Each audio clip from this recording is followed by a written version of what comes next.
Hello everyone, I am William and welcome back to Splatoon 3. Today we'll be taking a look at the challenge that's going on right now, the Sheldon's Dress Up Showdown. Basically what this challenge is it's Splat Zones, but your weapon and your gear is changed out, it's randomized every single round, so you have no idea what you'll get. This is probably one of my favorite challenges, because there's just a lot of randomness to it. It feels very much like the game's in control, and that allows me to just kick back and have fun, because normally I take this game far too seriously for my own good. And with this challenge, it's just the game can sometimes say, oh, here's a charger you don't know how to use. And I'll be like, well, guess I'll lose. Game 1. We are on Urchin Underpass. What have we got? I've got the arrow spray. Oh, someone's disconnected immediately. Great, you'll love to see it. We're off to a flying start, aren't we? Game 1 again. Hagglefish Market. I forgot to check what I got, but I'll probably have a charger. I have the Splat charger. I feel like chargers are kind of a weapon that have a really high skill floor. So if you know how to use them, they are devastating. If you don't know how to use them, you're kind of useless. Charger's whole gimmick is that it's long range and slow, which is great if you know how to use it, but it's hard to know how to use effectively because it doesn't paint great, and if you miss, it's not all that forgiving. Oh, case in point right there. Ow, frick. Case in point right there. I had him in my sights for so long, but I just couldn't hit him because I suck with chargers. But I'm still having a great time. Okay, we lost. Game 2. We're on Urchin Underpass again. What do I have? I have another friggin' charger. Why are you always like this game? Oh yeah, wait, this is the charger that has frickin' Splash Wall. Oh no. Splash Wall is a sub-weapon that like blocks your shot, but you have to throw it in just the right way, and I do not understand how to use it effectively. I'm gonna hide out here and stop them from flanking, because I think as long as we can keep them out of mid, we should be good. Ah, I used Splash Wall effectively. As long as we can keep them out of mid, we should be... Oh, frick. Haha, I got someone. Let's go. I don't know what's happening. I'm firing off this in panic. I've died. Hey, we wiped them out. We only got one person left on our team, but that's enough for us to win. Knock out us. Chris CL got more splats than the rest of us combined. Thank you, Chris, for carrying us. Game 3. All right, back on Hagglefish Market. Could you please not give me a charger? For the love of Pete. I don't know how to use a charger. He's just in our base destroying everything. Thank you. I don't know how to use this weapon, and there goes the entire game immediately. GG. We're 3 for 3 in me getting chargers, and 3 for 3 in me being completely useless with them. That game ended so quick I couldn't even tell you the nuances of the goo tuber that I had because we just died immediately. And I need to refill my drink. I hope the game doesn't start while I'm refilling my drink. No, the game started while I was refilling my drink. How dare you? Game 4.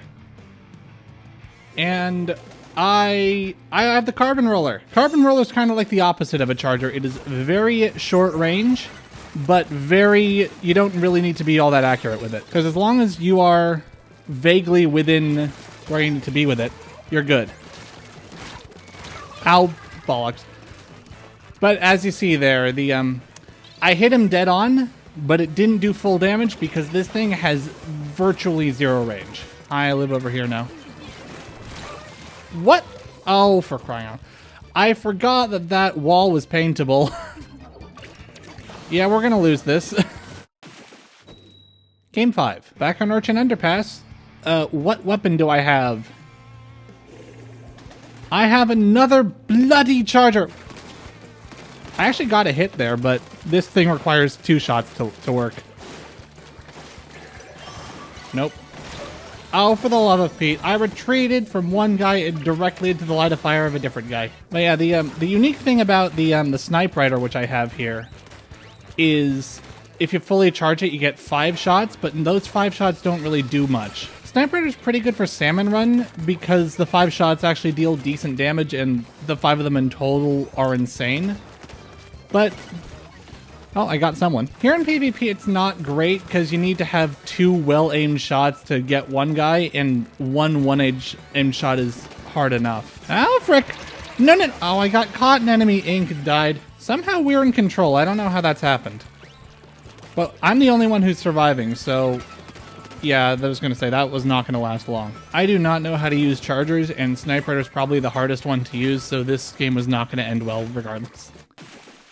Could you stop giving me chargers, please? I know I said at the start that you're only going to give me chargers, but that was meant to be a joke. Game 6, I think this is? I finally have something that's not a charger. It's a Splatling, but I'll take it. And they have 2 chargers.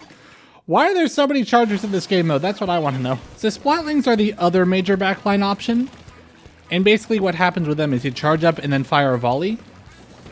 And the reason I prefer these to chargers is because they're a lot more forgiving. With a charger, you have the one shot that deals a ton of damage. With a Splatling, you have many, many shots that deal less damage. I'm just going to hide out here. Frick you guys. See, just like that. I missed like the first 17 shots, but I still got him because this thing has 17 million shots when it's fully charged. And we win. It's amazing how one-sided all of these matchups have been.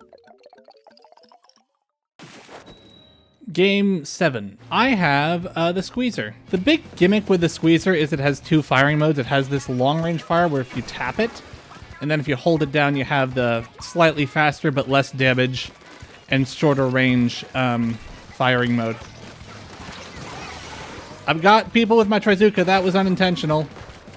Case in point is when I tried to do it intentionally, it didn't work. There we go. That's where the range comes in handy. I don't know what my teammates are doing. I don't know how I think we knocked them out at one point and we still at 100 points remaining. Ah well. GG. The nice thing about this challenge being on Splat Zones is that Splat Zones and all the ranked modes for that matter, if you're losing really badly, the game just ends. It ends in a knockout. If this was on Turf War, I don't think it would be as fun. Because yeah, in Turf War there's a lot more stuff to do. But if you get boxed into spawn, it's no fun just waiting around there for like a minute and a half. Game 8. We have the Mini Splatling. Mini Splatling is probably like my least favorite. Because of all the Splatlings, it's probably the least forgiving because it's shortest range and it has the shortest thing timer. Ah! Oh frick, that right there is why I don't much care for the Mini Splatling. Because if I miss, then it's not all that forgiving because the shot's going to end in like 2 milliseconds anyway. So I need to recharge. And the charge isn't that slow, but it's enough that if the other person has a shooter and they can just hit you instantly, then you're kind of just doomed. Got 2 of them. And I think that should be enough for them to lose control. Well, I mean, they did lose control, but maybe it's enough for us to gain control. I'm just trying to make sure that they don't try to attack the zone. Oh, frick, why did you jump to me? I'm so exposed. Oh, this thing doesn't have range. I'm gonna die. Ah! And, got him, and we win.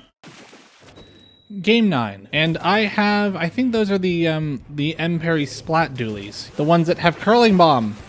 The greatest of bombs. Not actually. But they also have Splashdown, and Splashdown, if you remember from my Springfest video, is really quite fun if you know how to use it properly.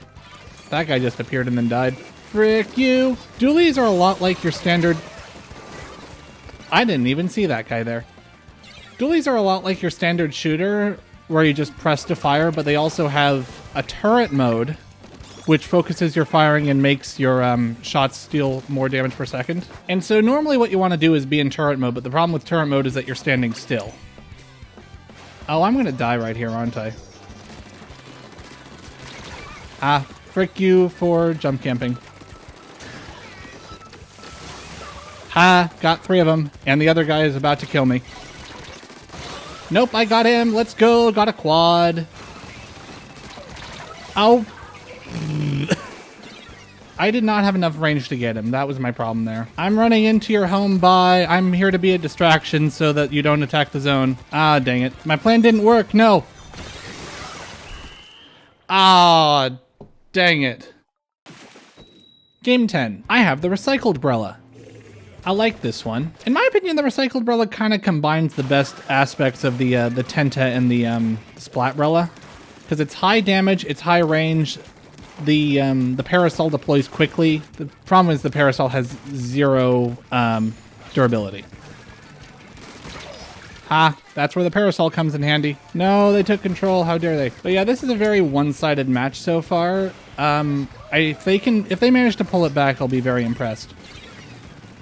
Just as I say that. But yeah, this thing 2 shots at close range, and even at medium range at 2 shots, which is kind of insane because the shots come out really quickly.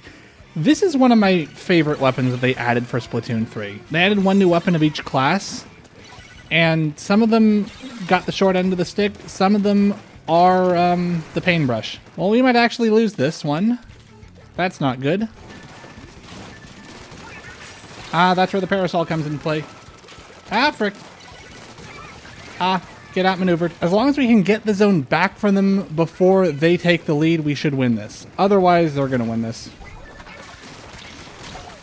Ow, he was inside the bubble, dagnabbit. Yeah, I think what happened is the person with the paintbrush figured out how to use paintbrush. And there they take the lead, and here's where we lose. I think that is where we will leave it. That was a close game, that was a good game, and even though we lost, it's okay. This has been Splatoon 3. I'd like to thank you very much for watching, and I hope to see you again real soon.